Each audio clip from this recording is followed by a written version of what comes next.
영양 고추가 유명한 시골에 사는 목사인데 또 이렇게 반대가 됐어요. 우리 이종준 목사님이 우리 교회 와서 집회를 해야 되는데 제가 여기에 와가지고 한편으로 고맙기도 하고 또 송구스럽기도 합니다. 그러나 또 하나님께서 이런 방면 저런 방면으로 써주시니까 또 제가 여러분들을 만나게 된 것으로 생각합니다. 다 하나님의 섭리고 뜻인 줄 압니다. 저는 장로교 합동 목사면서 또 성결교회는 처음으로 와서 집회를 하는 것 같아요. 제가 주로 기도원에서 집회를 많이 인도하는데 감산 기도원이라고 저 경남 양산에 거기에 주강사로 늘 가서 집회를 인도합니다. 그러다 보면 거기서는 성결교고 뭐 장로교고 침례교고 그 각양각색 성도들을 만나게 돼요. 그래서 저는 성결교하면 떠오르는 분이 이성봉 목사님, 임영재 목사님, 이만신 목사님, 주로 이런 분들을 제가 존경하고, 또 임영재 목사님은 영양에까지 와서 집회를 하셨어요. 그럴 때에 은혜도 많이 받고 이렇게 했습니다. 우리 한국교회가 지금 상당한 위기에 처해 있다는 것은 우리가 다 피부로 느끼고 있습니다. 이것은 우리가 볼 때 심각한 문제가 아닐 수가 없어요. 양적으로 상당히 부흥했고 세계적으로 갈목할 만하게 부흥했던 한국교회가 어느 날 어느 순간인가 이제는 그 부흥의 불길이 꺼져가고, 불길이 꺼질 뿐만 아니고 연기가 나고 있습니다. 연기가 나고 어떤 데는 불이 다 꺼지고 검정만 남았습니다. 이런 상태에서 과연 주님이 다시 오실 때에 우리가 주님 앞에 어떻게 설 수가 있을까 상당히 염려가 되지 않을 수가 없습니다. 우리 교회에 제가 영양에 들어간 지는 27년 됐는데요, 27년 조금 지났습니다. 나이 37살에 들어가가지고 지금 27년 이제 지났습니다. 만 27년이 지났는데, 가서 제가 처음 시작할 때에 교인이 한 30여 명 이렇게 데리고 시작해서 지금 350명 이렇게 교회가 됐습니다. 시골의 350명은요 여기 350명하고 비교하면 안 돼요. 우리 교회도 장로님으로 여러 번 장로 장립식을 했어요. 근데 한 분이, 희한한 분이 계세요. 그 이상하게도 교회가 시작될 때부터 열심히 했던 분인데 장로 투표하면 꼭 떨어져요. 떨어지는데 많이 떨어지지 않고 2표 차이로 떨어지고 3표 차이로 떨어지고 한 5번 정도 장로 뽑았는데 꼭 떨어지는 거예요. 꼭 떨어져요. 근데 이분이 특징이 있어요. 떨어지면 몇 주 동안 교회를 안 나와요. 그래가지고 장립주사인데 교회를 안 나오니까, 그러니까 참 저는 속상해가지고 아유 저래가지고 무슨 장립주사를 한다고 그냥 내버려 놔두면은 장로님들이 또 하는 말씀이 목사님 신방 좀 하시죠. 아이고 무슨 뭐 평신도도 아니고 그 장립주사가 장로 떨어졌다고 교회 안 나오는데 그 무슨 신방을 하느냐고. 그러면은 장로님들이 그래도 목사님 신방 하셔야 되지. 그래서 또 이게 목사는 또 장로님들이 말씀하면 또 안 들을 수가 없어요. 또 겁이 나가지고. 그래 또 이 신방을 가면은 월요일부터 토요일까지 다 일을 하다가 주일날은 장립주사가 일할 수가 없으니까 방 안에 있는데 머리에다가 띠를 하나 딱 매가지고 이불을 갖다 깔아놓고 목사가 오도록 기다리고 있는 거예요 지금. 그래가지고 가가지고는 내가 그랬어요. 집사님 뭐 그렇게 장로 떨어졌다고 교회를 안 나오고 그러냐고. 몸이 아파서 그래요. 뭐가 어디가 아프냐고. 사실은 마음이 아파서 그래요. 뭐가 그렇게 마음이 아프냐고. 집사로 그냥 계시다가 천당 가면 되지 꼭 뭐 장로 하려고 하느냐고. 그러니까 하는 말이 뭐라냐면, 목사님 집사는 아무 소용이 없습니다. 아니 집사가 소용이 없다니 그게 무슨 소리요? 성경에도 보니까 장로나 가치 있지 뭐 집사는 가치도 없어요. 아니 성경이 그런 데가 어디 있냐고. 그러니까 목사님 성경도 모르세요? 요한계시록에 보면 24장로가 예수님 주변에 앉았지 그 집사 한 사람도 없더구만. 여러분, 우리가 신앙생활에 있어서 등급이 있는 거 아닙니다. 신앙생활에 있어서 뭐 목사하면은 천당에 어디 좋은 자리에 가고 장로하면 그 다음 자리에 가고 그런 거 아니에요. 제가 그 이야기를 하나 할까요? 이 이야기는 그냥 풍자적인 이야기로 들으십시오. 또 목사가 이상한 사람이 와서 집회한다고 장로교 목사도 이상한 사람이 많아 이러지 마시고 그냥 들으세요. 어떤 장로님이 천당을 갔어요. 갔더니 예수님께서 딱 보더니 아이고 아무개 장로 아니냐.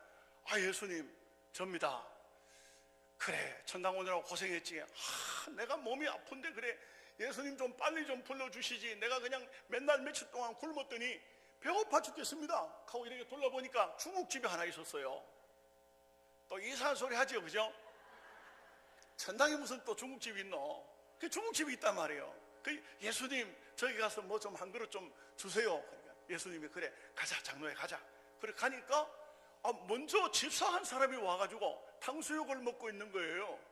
그래서 아이고 집사님이 벌떡 일어나니 아이고 장로님 오셨습니까? 아이고 집사 언제 왔노? 예 저도 뭐 며칠 전에 왔습니다. 그래 이래가지고 반갑게 인사를 하고 앉아가지고 자 예수님이 집사한테는 탕수육을 줬으니 내한테는 무엇을 주시려나? 잡탕을 주시려나? 팔보채를 주시려나? 이러고 이제 해삼탕을 주시려나 기다리고 있는데 짜장면을 한 그릇 가져오더니만 야 배고픈데 얼른 짜장면 먹으라 하고 주는 거야. 이 장로가 가만히 생각해 뿔이 팍 났어요. 아니 예수님 집사한테는 그래 탕수육을 주고 내한테는 짜장면 줍니까?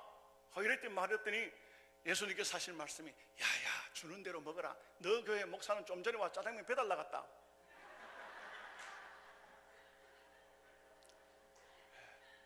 그냥 웃으려고 해본 소리인데 이건 뭘 말하느냐 하면은 천국에 상급 어떤 직분 따라서 상급이 있는 거 아니다 이 말이에요. 천국 가면은 뭐 목사가 어떤 자리 장로 어떤 자리 그럴 것만 우리가 천당 가서도 그 불평이 많이 생겨가지고 되겠습니까? 오로지 믿음으로 천당 가는 것이고 그 다음에는 우리가 이 땅에서 어떤 삶을 살았느냐 얼마큼 하나님 앞에 충성을 다하고 얼마큼 멸관의 주인공이 되어서 가느냐에 따라서 상급이 있는 것이지 직분 따라 있는 것이 아니에요. 문제는 뭐냐면 한국교회가 이게 문제인 것입니다. 이게 문제예요. 뭐가 문제냐? 정말 성령으로 거듭나지도 못했으면서 직분을 맡은 겁니다. 직분을 맡은 거예요. 어떻게 보면은 성령 체험도 못하고 아직 은혜도 못 받은 사람이 목사를 하는 겁니다. 그 교회 반 죽는 거예요. 그 교인들이 반 죽는다고. 얼마 전에도 어떤 분이 제게 전화 왔어요. 목사님, 누구십니까? 나 어느 교회 집사입니다. 그래요? 근데 어떻게 웬일로 저한테 전화를 다 했습니까? 제가 하도 속이 답답해가지고 목사님한테 전화를 했습니다. 왜 그렇습니까? 그러니까 나는 주일날 교회에 와서 설교를 들으면서 한 번도 감동을 받거나 은혜를 받지 못했습니다. 그런데요 나는 설교 들으면 죽고 싶습니다. 나는 설교 듣고 난 다음에 집에 가는데 막 차를 몰고 가다 전봇대 콱 박아 죽어붙까 막 벽에다 들어받아 죽어붙까 막 못에 들어가 저수지에 들어가 빠져 죽어붙까 막 이런 생각밖에 안 듭니다. 왜 그러냐 하니까 우리 목사님은 설교만 했다가만 교인 두드려 패는 것이 그게 취미인 것 같습니다. 그래가지고는 이 사람이요 목사님 어떻게 하면 좋습니까? 그거 내가 어떻게 하겠어요? 그래 남의 병까지 어떻게 다 고쳐냅니까? 그래 그거는 그 교회 지가 그 교회 집사가 된 거 지 팔자지 뭐 내 팔자라고 되고 내가 어떻게 하겠어요? 그래요 그런 목사를 만난 거예요. 여러분 교회 한국 교회 아니에요. 실제로 목회자를 잘못 만나가지고 교인들이요 이러지도 저러지도 못한 사람들 참 많아요. 그런가 하면 또 정반대로 뒤집어 놓으면요 어떤 교회는 장로님 때문에 못 견디는 거야. 장로님 때문에 목사님이 그냥 목회를 못해요. 그냥 목회를 못해. 여러분 이해하고 좀 들으시기 바랍니다. 기도원에 어떤 날 술이 잔뜩 취한 사람이 기도원을 찾아왔어요. 그러니까 그 기도원을 지키는 사람이 당신 누군데 이게 술 먹고 이렇게 기도원을 왔느냐고 나가라고 가음을 치렀어. 그랬더니 나 방 하나 좀 달라고 나 이거 오늘 밤 이거 자고 가야 된다고. 그렇게 하니까 막 안 된다고. 당신 같은 술 취한 사람이 기도원에 어디 뭐 이런 당신네들이 어디 와서 잠자는 장소냐고. 내 쫓으니 나 이 원장 잘 아는 사람이야. 그러지 말라고. 그래가지고 원장님한테 전화를 했어요. 전화를 했더니만 원장님 딱 나와버리니 막 두 말도 없이 데려가더니 방 안에 갖다 채우는. 그리고 나 누구십니까? 어느 교회 목사야. 얼마나 화가 나면은 이게 금복주 주님을 그렇게 모시고 왔어. 보통 일이 아니에요. 이게 보통 일이 아니에요. 지금 한국 교회가 지금 심각할 정도로 위기에 와 있습니다.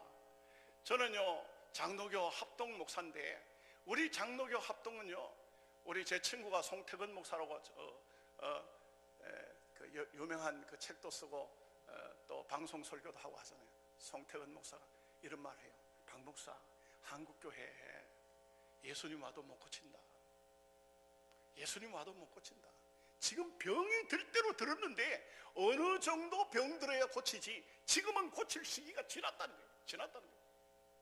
이게 심각한 문제에 와 있다는 것입니다. 저도 총회 가서 우리 총회에서 일을 조금 했어요. 총회 감사부장도 하고, 또 지금 현재 뭐 납세 문제가 심각하지 않습니까? 납세위원회도 제가 일도 좀 하고 이렇게 했어요. 그런데 저는 지방에 있다가 보니까 우리 지역에서 자꾸 저를 추천해 가지고 총회장 뭐 한번 출마해라, 뭐 또 뭘 출마해라. 저는 안 한다고 선언했어요. 아예 정치는 안 하겠다. 나는 아예 안 한다 그랬어요. 왜 그러냐면 제가 그 현장에 들어가서 보고 난 다음에 느낀 게 뭐냐, 정치하면은 전당은 못 가겠더라고요. 여러분, 이게 무슨 얘기냐 하면은 정치하는 사람들을 저는 그렇게 얘기했어요. 얼마 전에 또 어떤 분이 선거관리위원회 한다고 저한테 추천을 좀 해달라고 그래요. 내가 그랬어요. 목사님, 깨끗하게 살다 그냥 목회 끝나고 전당 가시지, 그 뭐 하려고 그 흙탕물에 그 더러운 데 그 발 담글라고 합니까? 하지 마이소. 그래서 제가 그랬어요. 정말 오늘날 현대교회, 이게 한국교회가 심각한 게 뭐냐 하면은, 교회가 좀 나름대로 옛날하고 다르잖아요. 옛날 선배 목사님들 얼마나 힘들고 어려운 목회를 했습니까?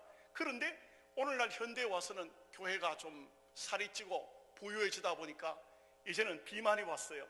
이제는요 목사님들이 목회보다는 세상 쪽에 너무 관심이 많아. 그곳에 너무 깊이 자꾸 발을 들라요. 우리는 이종준 목사님, 제가 조금 전에도 잠깐 들으니까 교회에서 그냥 계신다, 교회만 계신다, 목회에만 신경을 쓰신다. 참 존경스럽습니다. 많은 목사님들이 그렇지를 않아요. 교회는 신경을 안 써요. 우리 이웃에도 어떤 장로님 한 분이 저한테 와가지고, 목사님, 우리 교회 목사님은 내가 어떻게 할 방법이 없어요. 일주일 동안 도대체 뭘 하는지, 그냥 월요일 날부터 문 잠가놓고 토요일 날 밤늦게까지 예배당 문을 안 여는 거예요. 문을 안 여는. 그러니까 어떻게 되겠어요, 교회가. 그래가지고 제가 그 목사님을 붙잡고 그랬어요. 목사님, 뭐가 그렇게 바쁘십니까?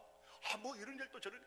그 양반이 보니까 어디 안 걸린 데가 없어요. 군선교회, 무슨 뭐 교직자회, 무슨 뭐 협의회, 뭐 어디에 신문사에 사설위원, 뭔 위원, 이게 원체 많다가 보니까 교회 돌볼 시간이 없어요. 그런데 제가 그랬어요. 그 목사님하고 그 장로님하고 트러블이 생겨가지고 결국은 문제가 생겼을 때 제가 그 장로님 보고 그랬어요. 2년 동안만 한번 유예를 해주시오. 2년 동안만. 그래서 제가 그 목사님 보고 그랬어요. 목사님, 교회 좀 지키시고 딴 일 좀 접어놓으시고 설교 준비 좀 하시고 말씀 좀 준비해가지고 설교하시고 좀 이렇게 합시다. 그렇게 해가지고 했어요. 그 목사님이요, 알겠습니다 하고, 그래가지고 그 장로님하고 또 만나가지고 또 이렇게 얘기를 해가지고 또 그래 이제 그렇게 하기로 약속을 했어요. 약속을 하고 다 끝났습니다. 장로님이 너무 기분 좋았어요. 그래서 목사님한테 매달 20만 원씩 매달 드릴 테니까 그 20만 원 가지고 한 주 동안은 기도원에 좀 갔다 오십시오. 기도원에 가 기도 좀 하고 오시고, 그 다음에 또 한 주 동안은 장로님의 가정하고 목사님 가정하고 식사를 하고 도서비를 좀 드리고 이렇게 했어요. 그렇게 하는데 불과 몇 개월 안 됐어요. 어느 날 갑자기 장로님이 전화가 왔어요. 목사님 힘듭니다. 왜요? 요즘에 지난 날 버릇이 또 도졌습니다. 우리 교회 한번 와보이소. 어떤가? 안 된다 이게, 안 된다 이게. 그 제가 목사님한테 전화해서 목사님 왜 그렇게 약속을 해놓고 약속을 왜 안 지키십니까? 하니까 그 목사님 하신 말씀이 목사님 우리 교회 걱정하지 마이소. 자꾸 말씀하시는데 우리 교회 평안합니다. 요즘엔 장로가 은혜를 받아가지고 매달 기도원가라고 20만씩 돈 주고 한 번씩 회식해주고 도서비 주고 하는데 아무 걱정 없습니다.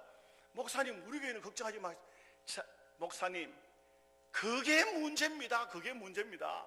평안하다 안전하다 지금 그게 아니지 않습니까? 그런데도 그 목사님은 안 되더라고요. 제가 그렇게 실컷 이야기하니까요. 예, 알았습니다 하더니 하는 말이 뭐냐면 목사님 오늘 저녁에 오페라 구경 갈랍니까? 안 돼요. 안 되더라고. 이게 벌써 몸에 세상이 들어와가지고 벌써 그 세상에 깊이 박혀 있으면요 어떻게 빼낼 방법이 없어요. 오늘 이제 이 본문의 말씀은 모세의 생애는 참 신기하죠. 바로의 궁궐에서 40년, 그 다음에 이드로의 양떼를 몰고 호렙산 기슭을 가면서 40년, 이스라엘 백성을 출애굽시켜서 그들을 데리고 40년, 꼭 두부모를 한모, 두모, 세모 짜놓듯이 그 인생의 삶이 딱 그렇게 돼 있어요. 그런데 이 모세를 가만히 보면은요, 모세가 바로의 궁궐에서 모든 문무를 익힌 그 40년, 그 다음에 이드로의 양떼를 몰고 다니면서 호렙산 기슭을 오간 40년, 그 40년보다 나이 80세에 호렙산 기슭에서 가시떨기 불꽃 가운데서 주님의 음성을 듣고 마지막 살아간 40년의 삶이 모세를 모세되게 만든 삶이라고 할 수가 있겠습니다. 하나님께서 가시떨기 불꽃 가운데서 모세를 부르십니다. 떨기나무에 불이 붙었는데 어떻게 이 불이 사라지지 않는 겁니다. 모든 것은 마찬가지입니다. 모든 것은 한번 불 붙으면 확 탑니다. 그러고 난 다음에 다 타버리면 불은 꺼지도록 돼 있죠. 그런데 이 가시떨기에 불이 붙었는데 모세가 보니까 그 불은 사라지지 않는 것입니다. 이상하다 이게. 가까이 갔습니다. 가까이 갔더니 그 떨기나무 불꽃 가운데서 주님의 음성이 들립니다. 모세야 내가 선 곳은 거룩한 곳이니 내 발에서 신을 벗어라. 여러분 보십시오. 모세가 하나님을 만나지 않았다면, 모세가 아무리 어떤 애굽에서 무슨 학문 배운 걸로 거기서 물을 익힌 것으로 양떼를 몰고 양치로 다니면서 그게 무슨 소용이 있습니까? 아무 소용이 없습니다. 요즘에 가끔 보면은 그런 얘기들을 해요. 공부를 많이 한 사람이 시골로 내려오는 경우가 있어요. 내려와가지고는 할 일이 없어가지고 신화 쓰고, 그 다음에 이렇게 채전밥 만들어가지고 그 고추 몇 개 좀 심고 가지 심고 이래놓고 있는 사람이 있어요. 차라리 그러지 말고 그 학문 배우기 전에 먼저 시작했더라면 농사 짓는 법이라도 좀 제대로 배웠겠는데, 모세가 40년 동안 바로의 궁궐에서 그 많은 학문을 배웠지만 그 학문 가지고 양떼 치는데 무슨 소용이 있을까요? 아무 소용 없습니다. 여러분, 저 이야기를 좀 할게요. 저는요 정말 이 세상적으로 말하면 이런 강단에 서가 인간적으로 계산적으로 하면 이런 강단에 서서 말씀을 전할 수 있는 그런 요건을 전혀 갖추지 못한 사람입니다. 저는 초등학교 1학년 때, 그때는 국민학교를 했습니다. 국민학교 1학년 때 우리 어머니하고 교회를 갔다가 왔는데, 우리 집은, 저는 안동이 고향입니다. 안동 김씨, 안동 장씨, 안동 유명한 사람들이 많이 사는 지역 아닙니까? 그죠? 옛날 안동 김씨 가면 세도가 굉장했지 않습니까? 그런데 우리는 저는 바깥입니다만은 저희 동네도 아주 그 동네 문중이 있고 바깥들 중에도 아주 꼴똘한 사람들이 많이 살았어요. 그 중에서 우리 아버지는 또 장손이 돼가지고 그것도 문중을 지키는 사람이 돼가지고 굉장히 어떤 게 보면은요 보수적이고 그랬어요. 저희 집에는요, 저희 아버지는 제가 어릴 적에 기억나는 것은 항상 눈 뜨면은, 그러면요 공자왈 맹자왈, 이게 대학 소학 이게 명심보감 아버지가 글을 읽고 계실 때 눈을 뜨고 그렇게 했어요. 그리고 우리 집안은, 우리 아버지는 옛날로 말하면 선비 집안이에요. 그리고 우리 지역에서는 우리 아버지는 그 지역 안에서 공부를 제일 많이 하신 분이에요. 어떤 장례식이 생기든지 무슨 문제가 동제사가 있든지 하면은 항상 저희 아버지가 이렇게 제문을 지어가지고 제문을 읽어요. 유세차 모년 모월 모일, 우리 아버지가 했어요. 그래서 제가 막내이기 때문에 항상 저희 아버지를 굉장히 속으로 자랑스럽게 여겼어요. 야, 우리 아버지 대단하시다, 우리 아버지 대단하시다. 그런 우리 동네에 교회가 들어왔다고요. 교회가 들어와서 저희 어머니가 밤에 낮 예배는 못 가고 저녁 예배에 가마히 그 예배 갈 때 제가 어느 날인가부터, 어릴 적부터 엄마의 품에 안겨서 엄마 등에 엎혀서 교회를 갔어요.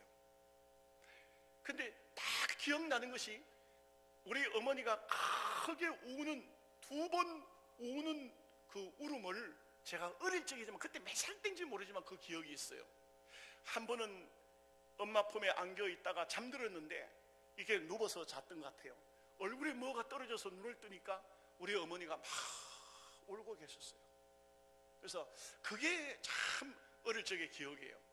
그런데 또 한 번은 장례식 집에 갔을 때 막 우는, 누가 돌아가셨는지 모르지만 그 집에서 어머니에게 엎혀서 갔었는데 우리 어머니 등이 막 움직여서 이렇게 보니까 우리 어머니가 눈물을 막 흘리면서 울고 계신, 제가 그 기억이 있어요.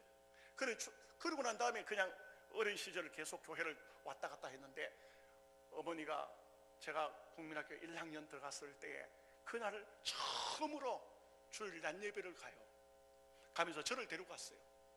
가서 예배를 드렸어요. 그런데 보통은 우리 고향 교회가, 시골 교회가 장로님이 설교를 한번 하시든지 아니면은 장로님 따님이 했어요, 설교를. 장로님은 설교하는데 너무 힘들어. 왜 힘들냐면 말을 더듬어요. 아브라함 칼라가마 아브라함 이렇게 하니까 이거 교인들이 앉아 듣는데 너무 힘들었어요. 그런데 그 장로님 딸은, 큰 딸이 설교를 하면요 곧 설교를 잘했어요. 주일학교 설교는 토마토 넣고 하고, 어른들 설교도 장로님 따님이 설교를 했어요. 그런데 교회 가니까 그날 정말 어떤 젊은 사람인데 양복을 딱 입은, 넥타이를 메고 그런 사람이 설교를 하는데, 제가 생각해도 설교를 한 2시간쯤 한 것 같아요. 그때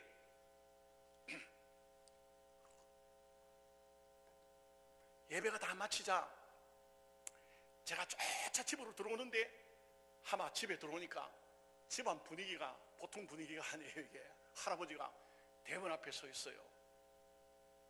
어디 갔다 오냐? 예배당 갔다 오지요. 너희 엄마는 예배당에 있습니다. 그런 말 하면 안 되는 건데 이거. 어머니가, 제가 들어와서 있는데 조금 있다니까 바깥에서 막 사람들이 부산한 소리가 나면서, 우리 아버지 태코가 개포떡이에요. 개포떡네 하고 부르는 소리가 들려요. 그래 나는 뭐 별로 관심이 없었는데 바깥에서 소리가 들려서 사람들이 막 웅성웅성 하는데, 조금 있다니까 저희 형님이 우리 어머니를 등에 업고 들어오는데, 예배당 갔다 오는 며느리를 시아버지가 담뱃대로 때렸는데, 한 차를 때렸는데 그 길로 우리 어머니는 돌아가셨어요.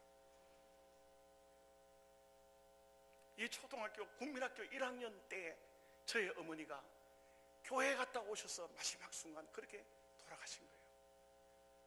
우리 어머니가 누워있는데 바로 우리 집 밑에 집에 할아버지가 침 놓는 분이에요. 그분이 와서 온 몸에 침을 찔렀는데 그 할아버지가 늦게 왔어요. 늦게. 제가 볼 때는 우리 어머니가 방 안에 누워있고 한참 누워있고 우리 형님들이 가서 막 팔다리를 주물르고 하는데도 정신을 못 차리는데, 늦게 와서 침을 찌르니까 이미 끝났어요. 안 되는 거예요. 입에다가 물을 한 숟가락 떠 넣었는데 물이 넘어가지를 않으니까 그 할아버지가 하는 말이, 개포떡네, 운명했네, 운명했어.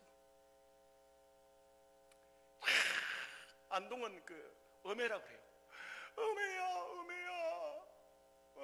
어메야 달려들어. 제하고 형하고 막 달려들었어. 어른들이 떼말려.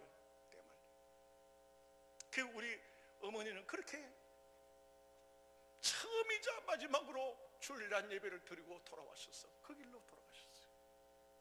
여러분, 이 참 저는요, 어린 시절이 물장구 치고 다람쥐 쫓는 어린 시절은 제게는 없었어요. 그야말로 그 어린 시절은 항상 암울했고 어두웠어요.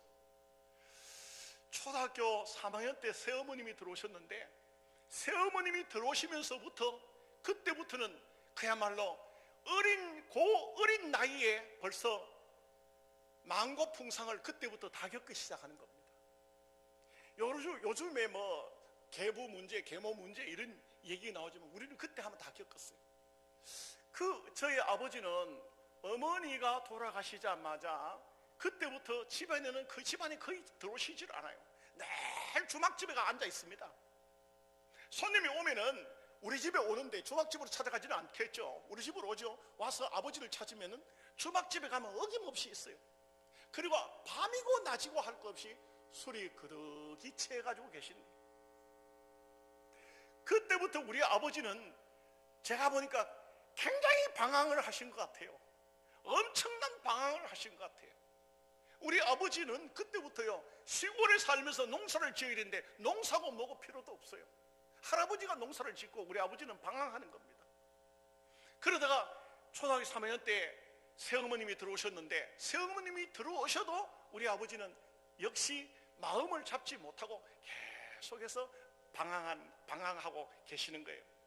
그러다가 보니까 우리 아버지는 술이 가득 채가지고 저녁에 집에 들어올 때는, 집에 들어오면은 새어머니는 뭐라고 이 얘기를 했든 간에 우리 아버지한테 꼭 자식들에 대한 얘기를 할 게 있어. 말을 하면은 그때부터 방 안에 있는 잿더리가 날라오고 다다미 방망이가 날라오고, 그러니까 그게 여름에는 그런 대로 뛰쳐나가서 어디 뭐 가서 아무데나 가서 잠을 잘 수 있는데, 겨울에는 쫓겨나면 갈 곳이 없어요. 그 추운 겨울에 쫓겨나면. 여러분, 집단 속에 파고 들어가서 잠을 자보셨습니까? 온몸이 얼어붙어가지고 손발이 얼어붙어가지고 덜덜덜 떨리는데 말도 안 나옵니다. 제가요, 어린 나이에 죽어보려고, 죽는 것이 무엇인가 그때 그걸 생각했어요. 어떻게 하면 죽을 수 있을까? 살기가 싫었어요. 살기가 싫었어요. 죽어버리겠다 이렇게 마음먹었어요. 그래가지고 이거는 제가 참 그 어린 나이지만 인생을 끝을 내가 이제 죽어버려야 되겠다. 칼을 가지고 배를 갈라서 죽겠다고, 이 칼을 가지고 배를 눌리니까 이 칼이 배 가죽이 굉장히 두꺼워요. 그래도 배가 얼마나 아픈지, 배는 안 갈라지고 배가 얼마나 아픈지 도저히 칼로 배를 째가지고는 못 죽겠더라고. 그 초등학교 6학년을 어떻게 졸업했는지를 모르겠는데, 그 사이에 저의 형님들은 다 소위 오입 나가버리고 내 혼자 남았어요. 내 혼자. 초등학교를 졸업하고 난 다음에 서울로 올라옵니다. 무작정 올라오는 겁니다. 서울 가는 청량열차를, 안동역에서 청량열차를 타고 서울 올라왔습니다. 자, 요만한 아이가 서울 올라가서 뭘 할 수 있겠어요? 뭘 할 수 있겠어요? 그냥 돌아다니는 거예요. 그냥 뭐 먹을 걸 누가 주는 것도 아니고, 그렇게 어떻게 해서 남대문 시장을 갔는데, 남대문 시장에 갔더니만 그 아침에, 이른 아침에 이렇게 남대문 시장 안에 아직 상인들이 그 상점 문 열기 전에 거기에 큰 깡통 도라무통에다가 나무 막대기 넣어가지고 불을 붙여놨어요. 그 불 쬐고 있는데 누가 오더니만, 야야, 넌 이름이 뭐고? 저는 박병석입니다. 그래, 너는 여 왜 왔노? 이래가지고는 너 우리 집에 가서 심부름 좀 해라. 그래가지고 그 집으로 가가지고, 어떤 데는 가서 보면 중국집에 짜장면 배달을 해야 되고, 어떤 때는 가보면 막걸리집에 주전자 막걸리 퍼다 날라야 되고, 어떤 때는 기생집에 가가지고 정종 대표가지고 정종 갖다 나르고, 이렇게 하다가 그 어린 시절, 그러면서도 수도 없이 밥도 굶고 수도 없이 노숙을 할 수밖에 없고, 용산역에 가서 잠을 자고 한강 뚝에서 잠을 자고 남산에 올라가서 잠을 자고, 어린 시절에 너무 어떤 때는 너무 배가 고프니까 사람들이 줄을 쭉 서 있는데 거기 뭔가 봤더니만 피를 빼가지고 팔아요, 녹십자병원에서. 그런데 저도 거기 서가지고 뭐 어린 아이지만 피를 안 빼줄 줄 알았지만, 그런데 피를 빼줘요. 그리고 피를 빼가지고 팔아가지고는 그 값으로 돈을 몇 푼 받아가지고 피 빼는 도중에 우유 한 개 하고 빵 한 개 줘요. 여러분 피 빼보셨어요?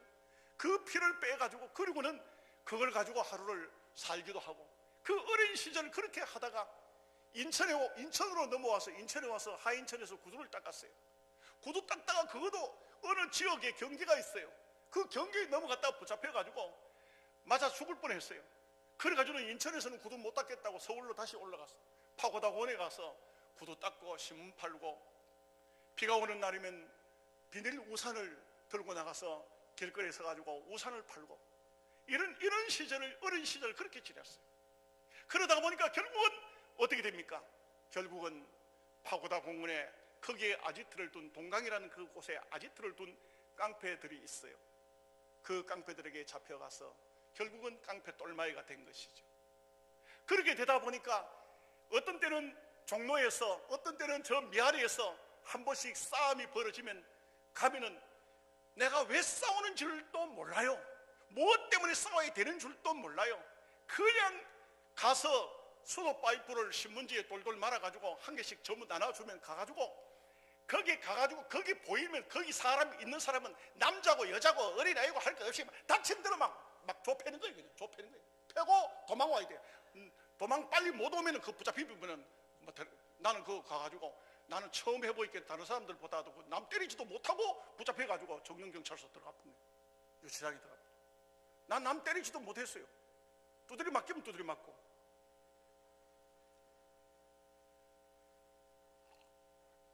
정릉경찰서 들어갔는데 유치장에 들어가서 갇혀가지고 있는데, 그런데 같이 갇힌 놈 중에서 하나가요, 또 그게 또 희한한 놈이 하나 있어. 저 아버지가 그때 당시에 정부의 장관 발음이 된 차관 아들이라.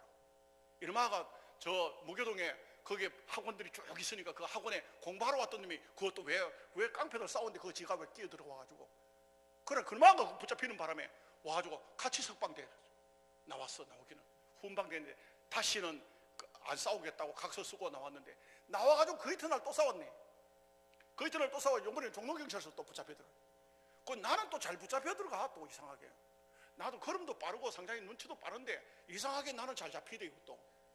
그래가지고 종로경찰서 또 들어가가지고 그 유치장에 또 갇혀가지고, 그러다가 또 그 다음에 저 삼각지에서 거기서는 완전히 붙잡혔는데, 거기서는 큰 사고가 터져버렸어요. 그래가지고는 결국은 거기서 서대문 교도소로 해가지고 김천소년교도소로 넘어갔어요. 김천소년교도소에 가서 거기서 또 문제가 생겼어요. 거기서 하여간 숨이 붙어 있다는 게 참 다행일 정도로 엄청나게 매를 맞고 정신을 잃어버려서 나중에 정신을 차렸을 때는 온몸이 살이 터져가지고 옷하고 속옷하고 겉옷하고 한테 다 피가 나가서 한테 다 붙었어. 그래서 이게 거기서 그냥 사람이 일어나지도 못하고 눕지도 앉아서 자지도 잘 못할 정도로 힘들게 어렵게 그렇게 몸이 깨지고 터졌어요. 그래가지고는 거기서 이제 안동 교도소로 이감을 가요. 몸이 아픈 상태에서 이감을 가서 안동에서 이제 1년 며칠 날짜를 채우고 안동교도소 출소할 때 제가 걸음을 걸을 수가 없었어요. 그래서 출소가 돼서 교도소를 문 앞에 나가는데, 그때에 교도관이 저를 부축해가지고 철문이 탁 열릴 때에 다른 사람들 가방 메고 나가는데 저도 그 같이 나오는데, 제가 그 교도소 문 앞에 딱 나오니까 제가 깜짝 놀랐어요. 기절할 뻔했어요. 교도소 문 앞에 우리 아버지가 딱 서가지고 계신 거예요. 저는 그 초등학교 졸업하고 서울로 올라갔을 때에 제 마음속에 결심한 것이, 나는 이 세상에, 어머니는 이미 천국 가버렸고 나는 이 세상에 아무도 없다. 누가 물으면 난 그렇게 대답했어요. 너 아버지 살아계시냐? 아니요, 나는 아버지가 없습니다. 형제간이 몇이냐? 형제가 없습니다. 너는 누구냐? 나는 이 세상에 내 혼자밖에 없는 사람입니다. 그렇게 했었어요. 그런데 그 아버지가 교도소 문 앞에 서 계시는 겁니다. 그 아버지가 나를 이렇게 쳐다보더니만, 우리 아버지는 아주 유교적인 사람이기 때문에 제가 막내지만 한 번도 제 손을 잡아준 적이 없어요. 머리를 한 번 쓰다듬어 준 적도 없어요. 따뜻한 말 한마디 해준 적도 없어요. 그저 몽둥이 들고 두드려 패는 거, 그거 외에는 아무것도 우리 아버지가 한 일이 없어요. 근데 그 아버지가 돌아앉아가지고 엎혀라. 근데 제가 대답도 안 했을 뿐만 아니라 안 엎혔어요. 죽었으면 죽었지 나는 저 아버지의 등에 엎히지는 아니하리라. 그런데 몸이 너무너무 힘들고 어려우니까 다시 어떻게 할 수가 없잖아요. 갈 수가 없잖아요. 어디로 가겠어요? 어떻게 가겠어요? 그래서 고향으로 들어온 겁니다. 아니, 고향에 들어오니까 이게 이상한 일이 벌어졌어요. 온 동네 사람들이, 우리 동네가 한 75 정도 되는데 막 동네 사람들이 다 오는 거예요. 동네 사람인 제가 교도소 들어간 것을 다 알고 있는 거예요. 다 알고 있는 거예요. 그 모든 사람이 와서 듣다 보고 고생했지 어떠냐 하고, 어떤 사람 두부 갖다 주고, 두부를 또 왜 그리 많이 갖다 주는지.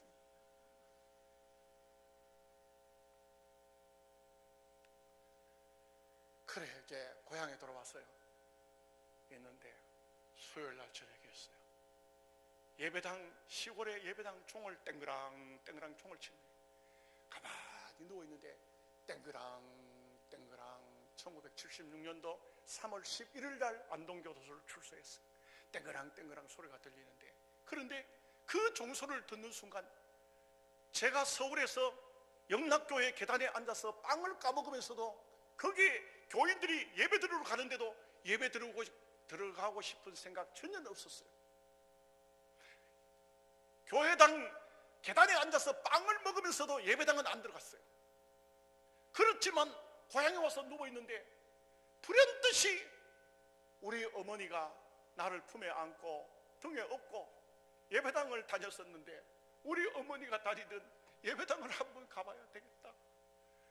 그 어머니 생각이 떠오르는 거예요. 그래서 그날 수요일 예배를 드리러 갔어요. 예배를 드리러 갔는데, 제가 예배를 드리러 예배당 안에 들어가서 다리가 아프고 몸이 아파가지고 제일 뒷자리에 조그만 예배당이에요. 한 열 몇 평 정도 될란지 모르겠어요. 시골 예배당이. 그 뒤에 벽을 기대고 딱 앉았는데, 그런데 사람들이 한 사람 두 사람씩 들어오잖아요. 예배 시간이 되니까.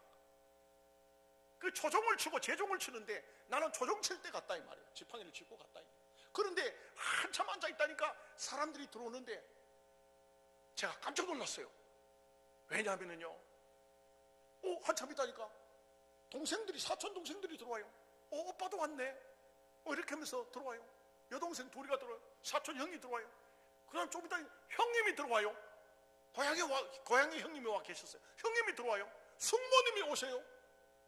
이거 웬일이야 이거. 우리 집에는 예수 믿는 사람 아무도 없었어요. 우리 어머니 혼자 예수 믿었었어요. 가만히 믿었었어요. 훗날 우리 교회 권사님이 이런 말해요. 봐라 서가, 너의 어머니가 그렇게 돌아가시더니 너 집안이 봐라 전부 예수 믿는 사람으로 다 바뀌었다.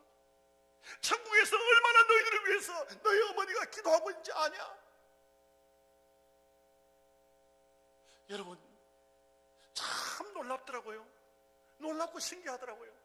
예배를 마쳐서 나는 계속 예수 믿을 마음은 없었어요. 그냥 교회 한번 우리 어머니가 생각나서 몸도 아프고 하니까 한번 그냥 가보자고 하고 교회 갔던 것인데, 교회 가보고 깜짝 놀랐어요. 그러고 난 다음에요, 집으로 가기 위해서 예배를 마친데, 그때 당시에 교회에는 누가 있었냐면은 강도사님이 계셨어요. 우리 장로교는요 전도사, 강도사 거쳐야 목사가 돼요. 근데 강도사님이 계셨어요. 그런데 제가 딱 내려오는데 저 위에서, 언덕 위에 예배당이 옛날에 밑에 있었는데 위로 올라왔어요. 언덕 위로. 그런데 그 언덕에서 형님하고 숙모님하고 두 분이서 얘기를 하는 거예요. 숙모님이 뭐라고 하냐면 저희 형님을 보고, 저희 형님이 박병견이에요. 견아, 오늘 어째서 서기가 교회를 다 나왔노? 이렇게 말해요. 그러니까 제가 내려오다가 언덕 밑에 내려왔는데 옆에 뽕나무가 있는데 뽕나무를 떡 짚고 뭐라고 하는지 이렇게 내 이름을 부르니까 관심이 간단 말이에요. 듣는데 저희 형님이 뭘 하냐면, 숙모님요, 저 녀석이 교도소 들어갔다는 얘기를 듣고 1년 동안 내가 하나님 앞에 작정 기도를 했습니다. 하루에 한 끼리씩 금식하면서 저 녀석을 위해서 기도했는데 오늘 저 녀석이 교회를 나왔습니다. 제가 그 소리를 듣는 순간요, 작정 기도, 그게 어떤 것인지 정확히, 그때는 정확히는 몰랐지만 이것은 나를 위해서 뭔가 뜻을 정해서 기도했구나 하는 그런 생각이 들더라고요. 그 순간 제가 가슴이 꽉 메어지는 것 같았어요. 집에 들어왔어요. 형님이 자기 집으로 가지 않고 성경 찬송을 옆구리에 끼고 우리 집을 내려왔어요. 근데 나도 내가 왜 그런 말을 했는지는 몰라도 내 입에서 불쑥 튀어나온 말이, 형님 성경 찬송 있으면 한 벌 주시오. 그 내가 아무 생각도 없이 그런 말을 했어. 내가 왜 그런 말을 했는지 나도 잘 모르겠어요. 내가 예수 믿을 것도 아닌데 성경 찬송을 왜 달라고 했는지. 성경 찬송 한 벌 주시오. 옆구리에 끼고 있던 책을 당장 줘요. 아, 이거 형님 책 아닌가? 난 집에 가면 책이 또 있어. 너 이거 봐. 그래서 성경 찬송을 받았는데요, 그 성경 찬송을 받아가지고는 이제 몸은 아프고 하니까 뭐 나갈 것도 없고 하니까 찬송을 이렇게 적혀보니까 옛날 그 교회 가서 불렀던 찬송들이 나오더라고요. 그래서 혼자서 찬송을 이렇게 한번 불러봤어요. 근데 이상하게도 찬송을 부르는데 막 마음이 뭐 이상한 마음이 들어요. 그 내가 막 갈등이 막 생겨요. 어떻게 해야 되나? 앞으로 어떻게 해야 되나? 성경도 읽어보고 그러는 가운데 8월 달이 됐어요. 1976년도 3월 11일 날 교도소를 출소해가지고 8월 달이 될 때까지 갈등과 번민 속에서 몸이 점점 이제 회복이 돼 가는 과정에서 8월 달이 됐는데 저희 형님이 저한테 오시더니 하신 얘기가, 야야 서가, 예 형님, 내하고 기도원에 올라가면 어떻겠노? 네 뭐 별로 할 일이 없잖아. 내하고 기도원에 가자. 그래서 내가, 아 기도원에는 그거 뭐하러요? 나 기도도 할 줄은 모르는데 내가 기도원 가 뭐 하게요? 그건 기도원에는 기도만 하는 게 아니고 부흥 집회를 하니까, 산상 집회를 하니까 네 가서 좀 은혜를 받으면 어떻겠노? 그래요? 뭐 그럼 갑시다. 이래가지고 기도원을 올라갔어요. 저 칠곡에 있는 동명기도원이라고, 거기에 올라갔어요.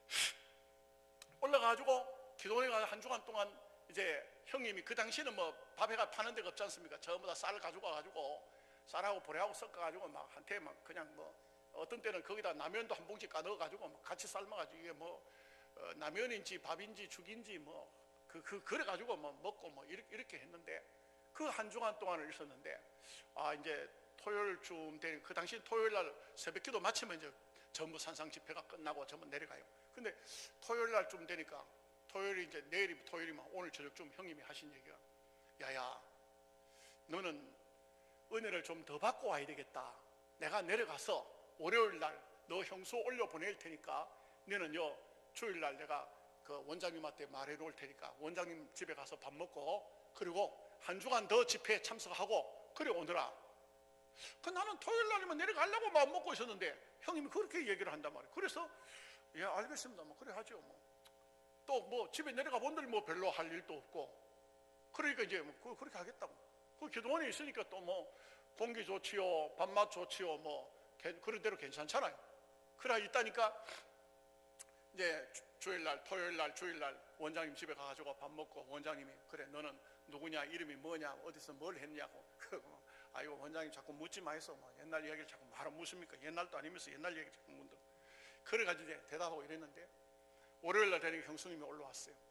근데 화요일날 새벽에 원장님이, 그 기도원 원장이 강사고 원장님이 그 집회를 인도 다 하고, 그런데 강사가 따로 없어요. 근데 그 원장이 뭐라고 하시냐면, 오늘은 노회 일이 생겨가지고 내가 노회 가야 되는데 여러분들 전부 다 오전 공부를 못하니까 산에 올라가서 2시간 이상씩 기도하고 내려오시오, 이렇게 얘기했어요. 그리고 난 다음에 이제 새벽 기도를 마치고 난 다음에 전부 다 사람들이 아침밥 먹고는 전부 산에 올라가서 전부 기도하러 올라갑니다. 올라가는데 나도 올라가기는 올라가는데 이거 뭐 기도를 해봤어야 기도를 하지. 그래가지고는 이게 뭐 산길을 이렇게 보면서 이렇게 좌측 우측편을 살펴보면 나무 밑에도 사람이 앉았고 바위 위에도 앉았고 많은 사람들이 뭐 이렇게 저렇게 막 기도하고 있습니다. 그러니 뭐 나는 기도도 안 하고 그냥 요 삐꿈 쳐다보고 저 삐꿈 쳐다보고 길 따라서 계속 가다가 계속 올라가다 보니까 산에 점점 올라가다 보니까 산 중턱까지 올라왔어요. 산 중턱까지. 거기까지 사람이 있어요.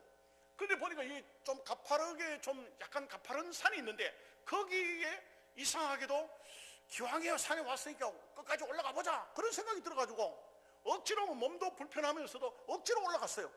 올라가니까 이게 웬일입니까? 비가 오기 시작하는 거예요. 비가 오기 시작해요. 비가 갑자기 막 오길래 이거 뭐 갑자기 뭐 이게 숲이 꽉 우거진 상태라 가지고 하늘을 잘 못 봤는데 구름이 끼는지 안 끼는지 잘 몰랐는데 올라가니까 이제 그 산 위에는 이제 나무도 없고 그런데 올라가니까 비가 쏟아지기 시작해요. 비가 쏟아지기 시작해가지고 그제서야 이거 큰일 났네 이거. 비가 그 소나기인가 지나가는 비인가.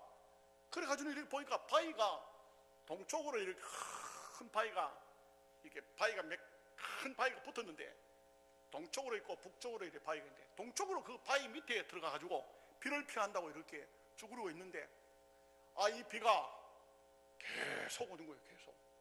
계속 오는 거예요. 이게 뭐 1시간 2시간 오는 것이 아니고 계속 오는 거예요. 정신도 굶고 이거 뭐 내려가지도 못 내려가려고 보니까 막 가파른데 뭐 길이 얼마나 미끄럼지 그 흙이 그 산의 흙이 낙엽하고 섞여가지고 디디니까 쫙 미끄러지는데 이거 잘못 내려가다 보면 큰일 나겠더라고. 그래서 내려갈 수도 없고 비는 오고 그래가지고 나왔다가 들어갔다가 나왔다 들어갔다가 아이고 안 되겠다 비 그칠 동안 기다리자 하는데 그렇게 있는데 갑자기 세상이 어두컴컴해져 버렸어요. 밤이 돼버렸어요. 갑자기 밤이 돼버렸어요. 그러니까요 오전에 올라간 산이 점심도 안 먹고 저녁도 못 먹고 밤을 맞이해 버렸어요. 속으로 큰일 났는 거예요. 큰일 났는 거예요. 여러분 혹시 어두운 밤중에 귀신을 만나 봤습니까? 저는요 귀신을 여러 번 만나봤어요. 저희 집이 시골 집이에요.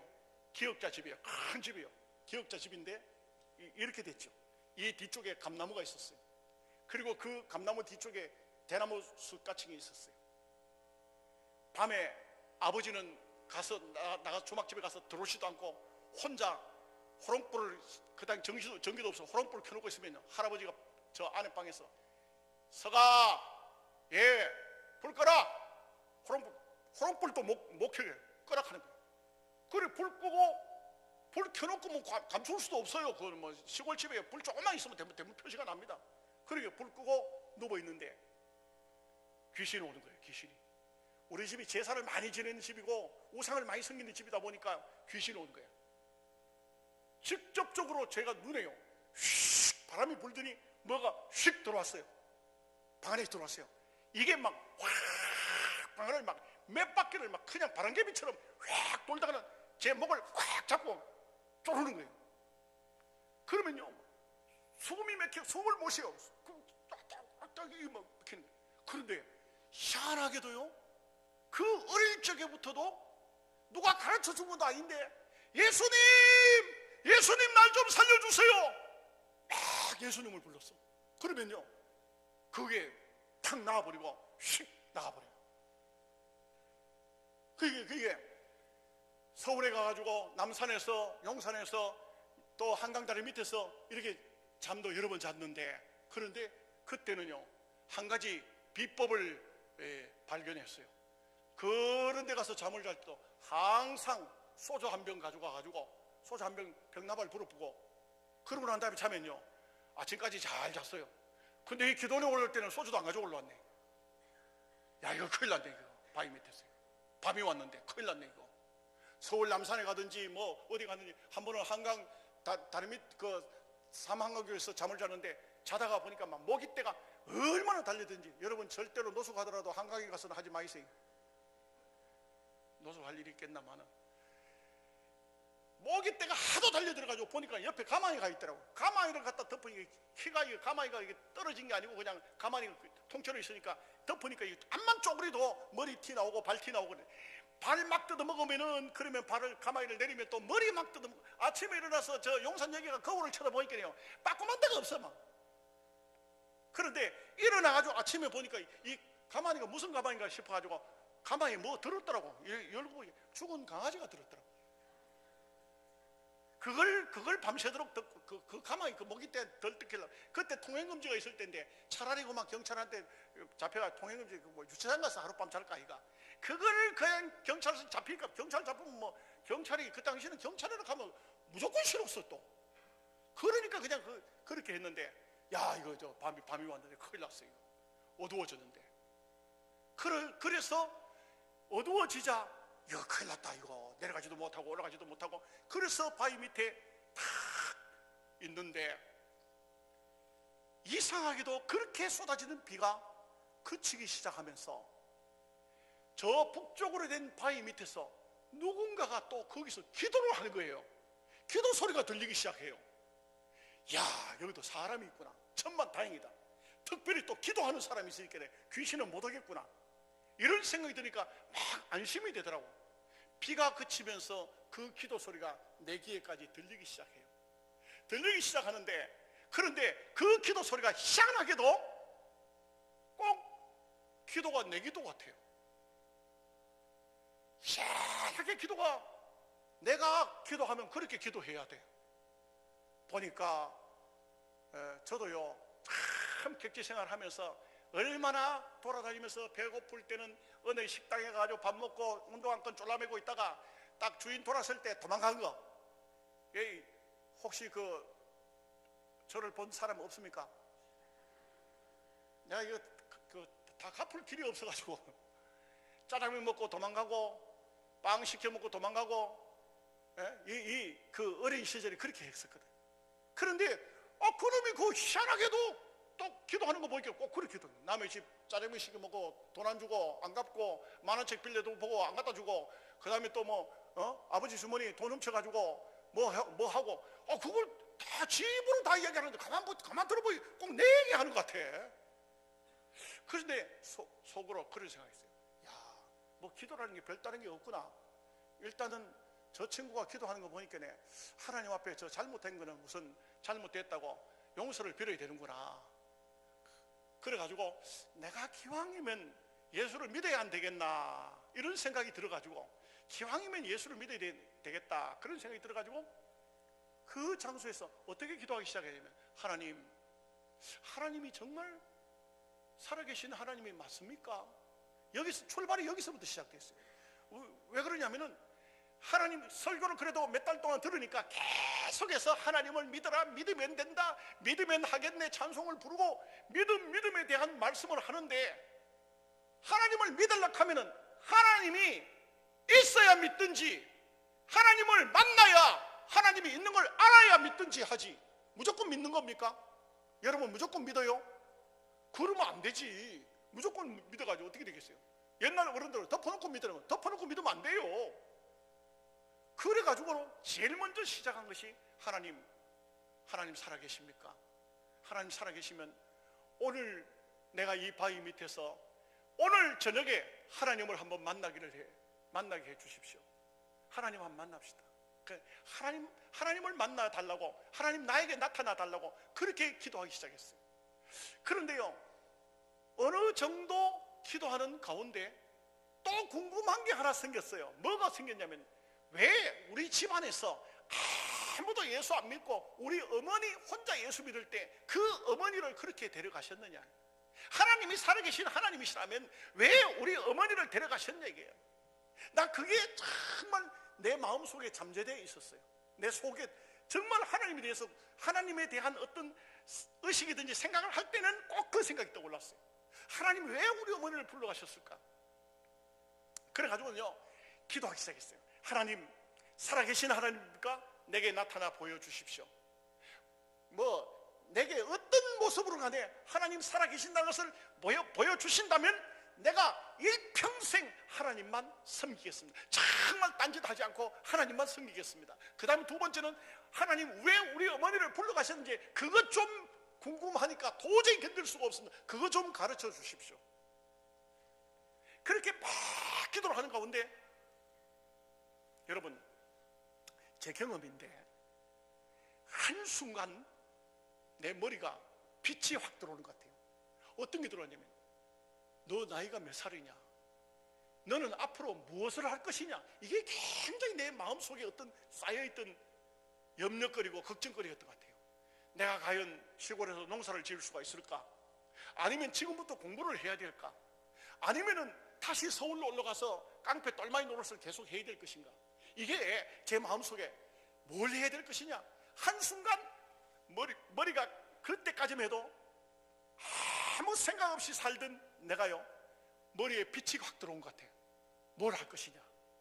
이 생각이 딱 떠오르는 거예요. 그래서 하나님, 나는 무엇을 하면 됩니까? 그때부터요, 정말 하나님 앞에 부르짖어 기도하기 시작했어요. 하나님, 내가 무엇을 하면 될까요? 하나님, 나의 갈 길을 알려주십시오. 내가 무엇을 하면 될지 가르쳐 주십시오. 이걸 기도하기 시작했어요. 근데 계속해서 부르짖어서 기도를 하는데, 그런데 어느 한순간 제 생각에 날이 샜구나 호원해졌어요. 눈을 뜨니까 세상이 환해졌어요. 여러분들이 어느 날 어느 순간인가 성령으로 거듭남을 체험해 보셨습니까? 제가요, 그날 아침에, 지금 그때 나이가 만 20살인데 만 20살이 될 동안 한 번도, 단 한 번도 세상이 아름답다는 생각을 해본 적이 없어요.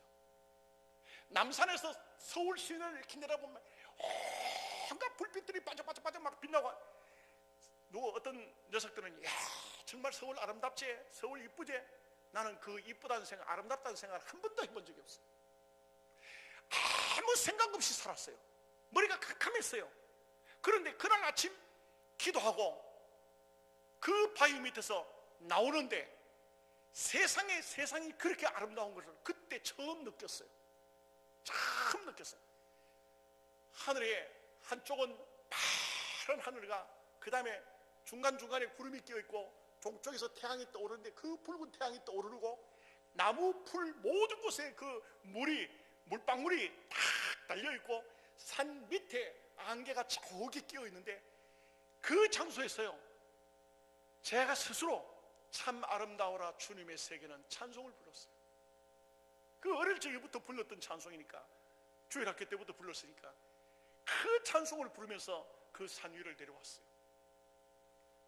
내려오는데 형수님이 밑에 기다리고 있다가 저를 딱 보더니만, 대림요, 난 대림이 하루 종일 안 보이길래 도망간 줄 알았습니다. 그러더니 하는 말이, 아유, 우리 대림 은혜 받았네, 이런 거예요. 그 어떻게 얼굴만 보고 은혜 받았다고 하는 걸 아는지. 그런데요, 그날부터 시작해서 예배당에 들어가서 설교를 듣는데 나는 거기서 느낀 게 뭐냐면, 제가 목사가 돼가지고도 꼭 이 생각을 해요. 정말 제가 말씀을 듣는데 그 모든 말씀이, 그 한 주간 동안 들었던 말씀을 계속 리바이벌 똑같은 말씀을 하시는데도 놀랍게도 모든 말씀이 내 마음에 와서 닿아요. 은혜가 돼요. 감동이 와요. 저는 그때 그 설교를 들으면서요, 얼마나 마음에 감동이 많이 되는지 몰라요. 그리고요, 설교가 끝나면 이제는 바깥에 나가지도 않고 앉아서 계속 기도했어요. 저녁 시간에는 계속 기도했어요. 수요일 날부터 시작해가지고 계속 기도합니다.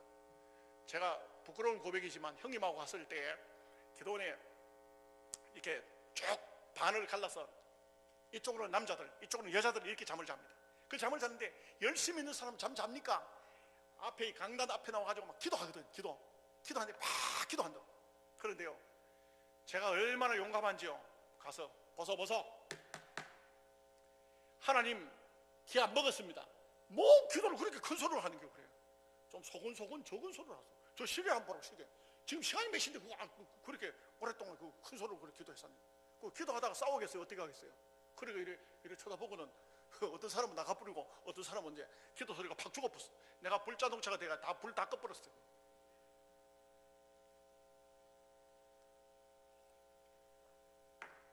근데 문제는 뭐냐? 그 수요일 날, 화요일 날 산 꼭대기가 밤새워 기도하고 내려와가지고 수요일 날부터 기도하는데 미련한 곰탱이 아닌다면 예배당 안에 잠 못 자는 거. 제 목소리 얼마나 큰지 아십니까? 주여! 주여! 주여! 감을 지르니까 졸다가도 막 쫙 하면 깜짝 놀래가지고 뭐 흥성하고 뭐 얼마나 과음을 치고 제가 기도를 했는지 정말 그때는 마음이 답답했어요. 너무너무 절실했어요. 뭘 어떻게 해야 될지는 모르겠어요. 그런데 하나도 이루어지는 건 없어요. 내가 어머니 왜 하나님 데려가셨냐고 물어도 대답도 안 하시지. 하나님 한번 나타나 보여달라고 하는데도 아무 나타나는 것도 없지. 그리고 내가 뭘 해야 되는지 가지고 아무 하나님 음성도 없고 대답도 없고 아무것도 없으니까 얼마나 답답해요. 얼마나 답답해요. 그러니까 이제 막 계속 감을 질렀어. 계속 감을 질렀어. 하여간 그 기도원 생기고 내만큼 감 지를 사람 없었을 거야. 그렇게 감을 질렀어. 그 세월이 흘러서 시간이 지나서 보니까 그날 그 바위 밑에, 그날 그 비 오는 날 바위 밑에 주님이 내 곁에 계셨는데, 나와 함께 하셨는데 나는 그것을 몰랐던 것이죠. 고향으로 돌아왔어요. 집으로 돌아왔어요. 돌아와가지고요, 그 8월 달부터 시작해가지고 매일 저녁에 교회에 가서 기도했어요. 매일 저녁 기도하는데 항상 새벽 2시까지 기도했어요. 그러다 보니까요, 그 여름이 다가고 가을이 오고 겨울이 왔어요. 여러분, 제가 거기서 느낀 게 있어요. 낮에는요, 저희 집에서는 저를 내놓은 자식이니까 그때부터는 새엄마도 아버지도 간섭을 안 해요, 저를. 그러다 보니까 낮에는 나가서 전도하러 돌아다니고 점심도 굶고 아침 먹으면 나가가지고 저녁이 되면 예배당에 들어오는데 집에 안 가고 예배당으로 들어오는데, 들어오면은 권사님이 기다리고 있어요. 노가리 아세요? 노가리? 노가리를 굽어가지고 고추장 발라가지고 주먹밥 한 그릇 하나 하고 권사님 가지고 기다리고 계세요. 제가 가면요, 권사님이 그 주먹밥하고 노가리를 주실래요. 그걸 먹고 계속해서 새벽 2시까지 기도했어요.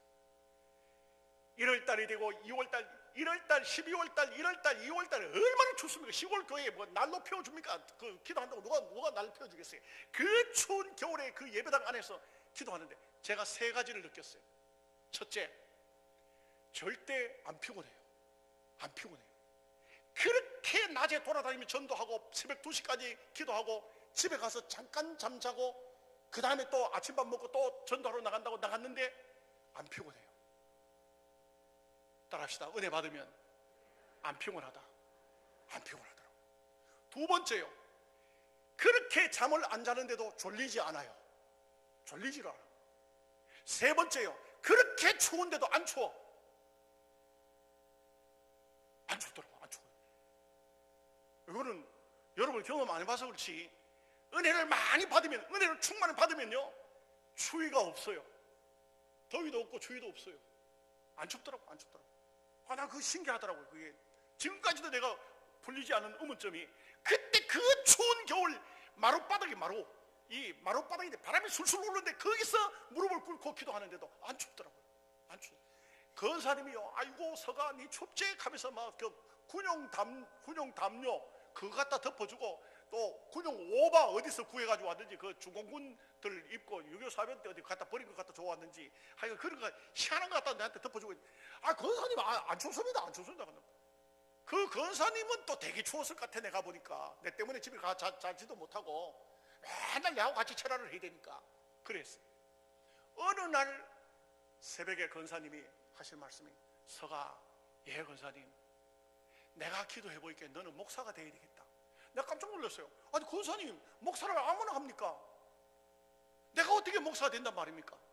강도사님 가서 만나봐라. 강도사님 만나보면 길이 있을 것이다.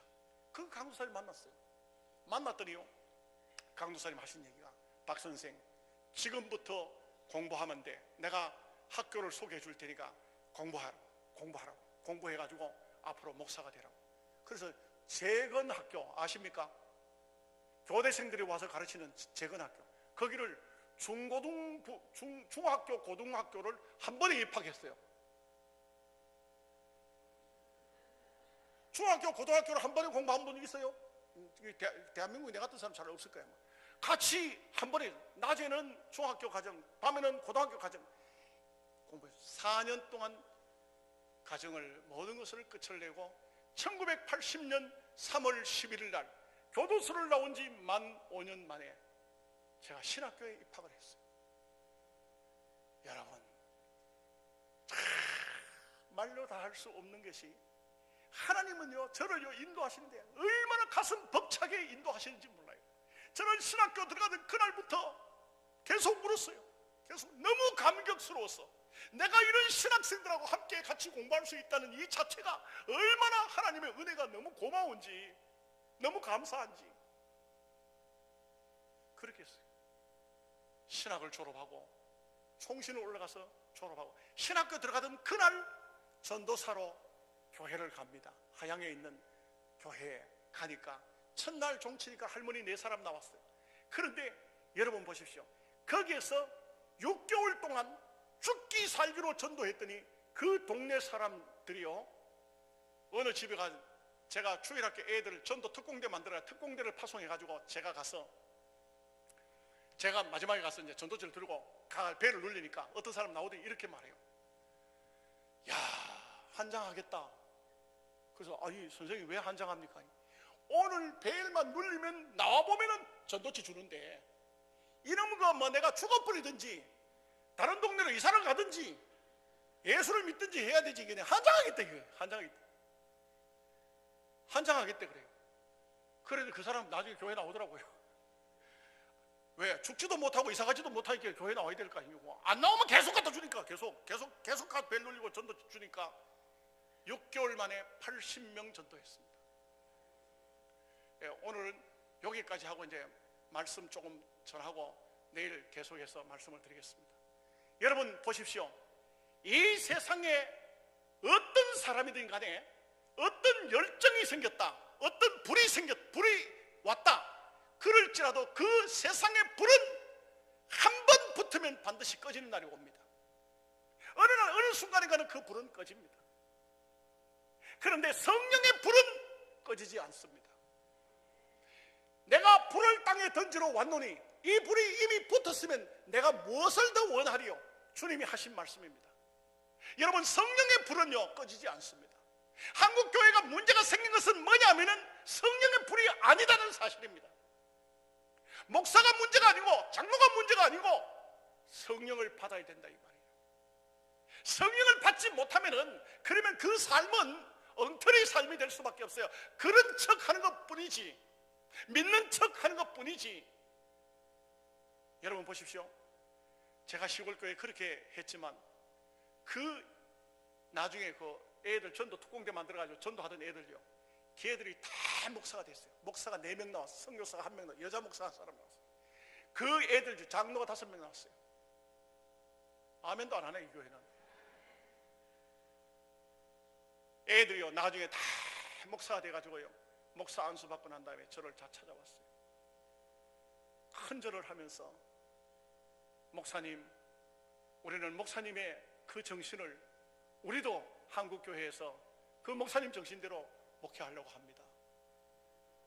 지금 막 저 부산에서 대구에서 전부 다 목회하고 있어요. 경산에도 있고, 또 그리고 여자 목사님은 그 외국인 선교 그거 하고 있고, 장로도 한 사람은 우리 교회까지 영양까지 따라와가지고 우리 교회 장로가 돼 있어요. 지금 여러분 이렇습니다. 우리의 가슴 속에 성령의 불이 붙지 않으면 언젠가 우리의 불은 꺼집니다. 육신적인 불은 꺼집니다. 그 불이 꺼지면 연기만 납니다. 목사님이라도 불 꺼지고 나니까 연기가 얼마나 납니까? 얼마나 한국교회에 지금 어려운 문제가 생겼습니까? 성령의 불을 받아야 됩니다. 성령의 불이 붙어야 됩니다.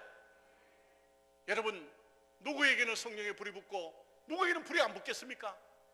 하나님 앞에 기도하면 하나님께서 여러분의 심령에 성령의 불을 붙여주실 줄 믿습니다. 오늘 이 시간에 한번 우리가 통성으로 한번 기도하겠는데, 주여 3번 부르고, 하나님 내 심령에도 성령의 불을 붙여 주옵소서. 이 성령의 불을 한번 붙으면, 이 불이 붙으면 주님이 무엇을 원하시겠느냐? 주님이 원하시는 성령의 불인 줄 압니다. 이 불이 여러분의 심령 속에 붙어서 한평생 그 성령의 불꽃을 가지고서 하나님 나라를 섬기고 믿음으로 승리하시기를 주님의 이름으로 축복합니다. 통성으로 기도하겠습니다. 주여 세 번 부르겠습니다. 주여! 주여! 주여!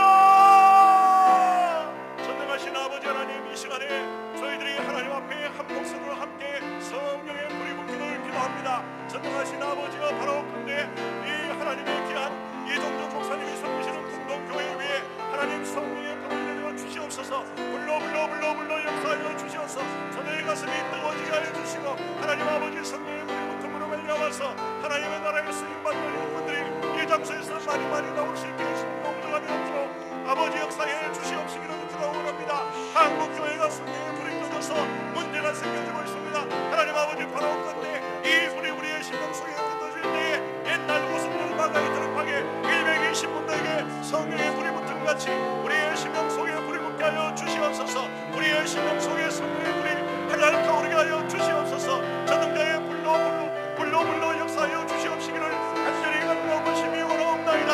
엘리야의 가슴에 성령의 불이 붙은 같이 엘리야의 재단에 하늘의 불이 내려온 같이 엘리야의 하나님 불로 역사하여 주시옵소서. 저들의 심령 속에 불이 붙게 하여 주시옵소서. 불이 붙어야만이 한국교회를 변화시킬 줄로 믿습니다. 이 풍동교회가 불이 붙어질 때에 성령의 불이 붙을 때에 이 교회가 살아가는 역사가 나타날 줄로 믿습니다. 장로님들 가슴 속에 불이 붙게 하여 주시고 믿음의 불이 붙게 하여 주시고 하나님의 불이 저들의 심령을 태우게 조금도 부족함이 없도록 하나님 아버지 역사에 주시옵시기를 기도하고 있으며 원합니다. 전능하신 아버지 한국교회 주의 종들에게 성령의 불이 붙게 하여 주시옵소서. 믿음의 불이 붙게 하여 주시옵소서. 열심의 불이 붙게 하여 주시옵소서. 기도의 불이 붙게 하여 주시옵소서. 전도의 불이 붙게 하여 주시옵소서. 불러 역사하여 주시옵소서. 주여 불을 붙여 주옵소서. 이 풍동교회에 하나님의 놀라운 성령의 불이 붙게 하여 주시옵시기를 기도합니다. 그리하여서 이 지역사회를 태우고 이 지역사회 앞에